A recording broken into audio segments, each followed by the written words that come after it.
aho tugiye kugera usororo Ezra Mpyisi bamushize ahandi hari abanyakubahwa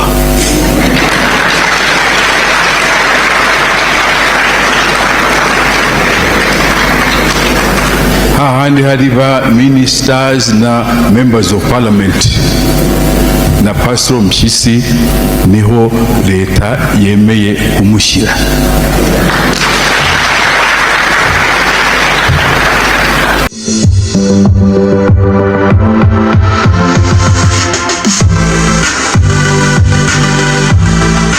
Nongeye kubaha ikaze mwe mwamaze guhitamo gukurikira Ibishya TV. Nitwa Nsanzimana Germain. Inkuru yari maze iminsi icicikana cyane ni ijyanye n'urupfu rwa Ezra Mpyisi washyinguwe ku munsi w'ejo tariki ya 4 Gashyantare 2024 i Rusororo, aho yashyinguwe mu cyubahiro nk'uko umuhungu we Ezra Mpyisi yabitangaje, ashimira Leta n'umujyi wa Kigali, akarere ka Gasabo kuba yarashyinguwe ahantu hahesha umubyeyi wabo icyubahiro. Reka twumve uko yashimiye by'umwihariko akarere ka Gasabo n'umujyi wa Kigali, of course n'ubuyobozi yavugaga, ari uko Ezra Mpyisi turebe nuko umuhango wagenze mu ncamake. Icyifuzo cya Ezra Mpyisi ubu ngubu mvuga hashize iminsi 4 dutangiye icyo kuvuga icyo cyifuzo cyo kugira ngo aho kuzana indabyo muzane Bibiliya.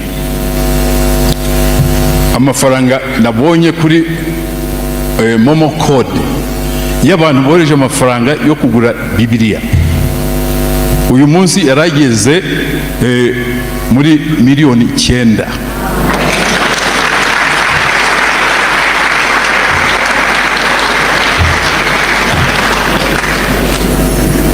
Iza Bibiliya zirenze 800.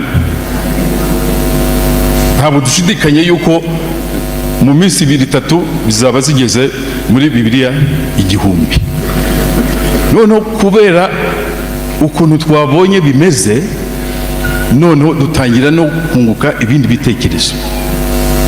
Tuti none se iki kintu ntabwo cyakagombye guhagarikwa ari uko Ezra Mpyisi agiye. Ni kuki tutashaka uburyo kizahoraho? Ubu ngubu reka mbibabwire kugira ngo mwese mubyumve. Ubu tugiye kuzashyiraho ikintu cyitwa Ezra Mpyisi Bible Foundation.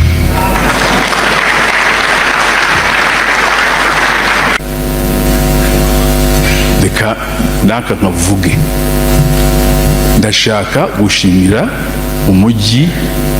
ubuyobozi bw'umujyi wa Kigali n'ubuyobozi bw'akarere ka Gasabo, aho tugiye kugera usororo Ezra Mpyisi bamushize ahandi hari abanyakubahwa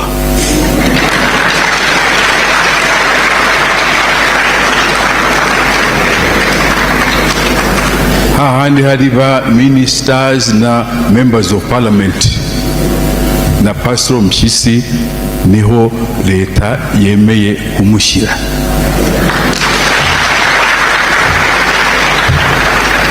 Icyo kintu nkaba ngishimira leta y'u Rwanda. Murakoze, Imana ibane namwe.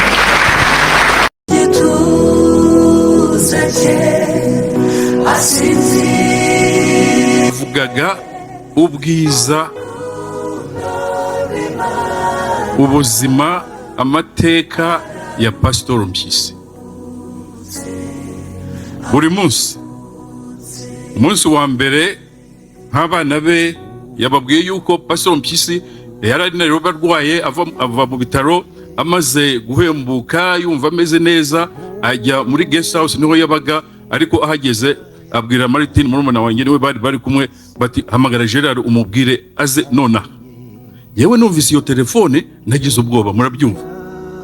Umuntu wari uri mu bitaro none yewe nk'umwana mukuru barampamagaye.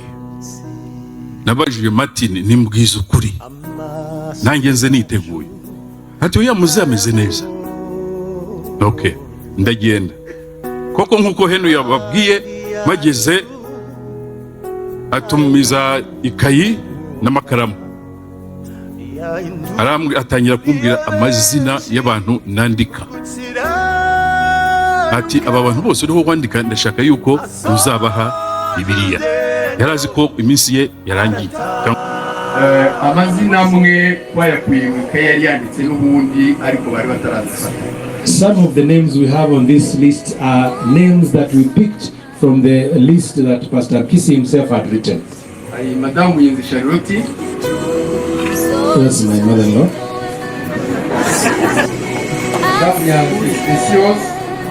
Nyanzi Specious.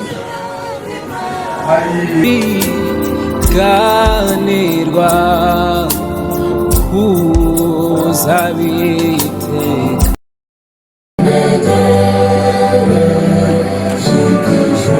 Ndagira ngo mpumurize abari bari hano, pastor atangiye kugarura umwuka ameze neza, dukomeze tumusengere.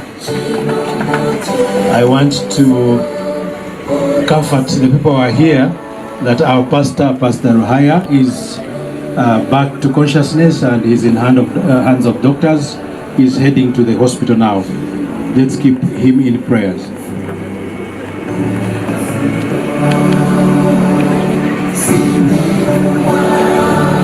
Thank you. Barakoze. Ndagira ngo sabe Pastor Ruguri kugira ngo nawe aze ashyireho ururabyo.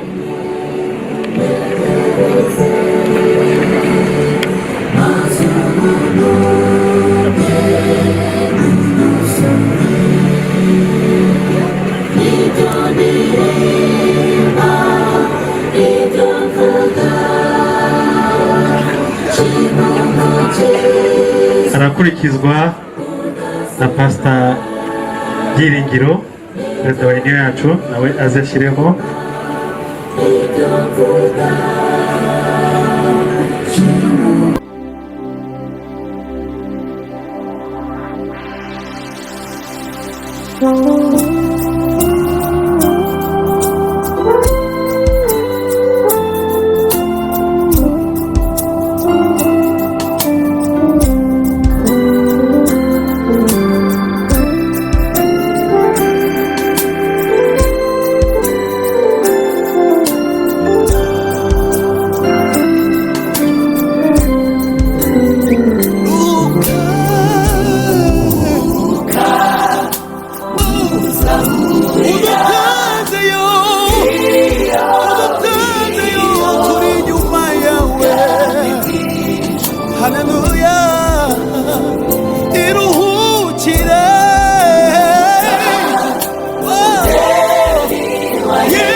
Bapfira umwami wabo umwuka nawatiye.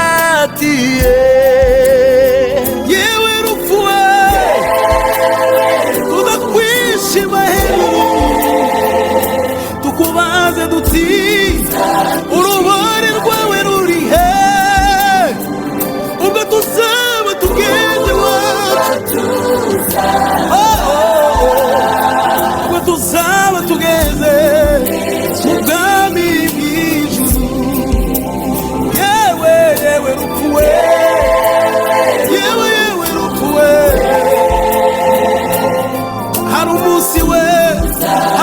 munsi tuzakwishima hejuru.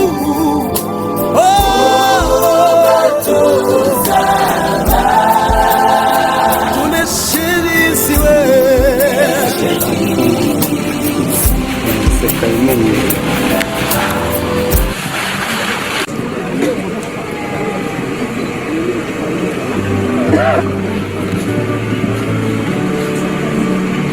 Move forward.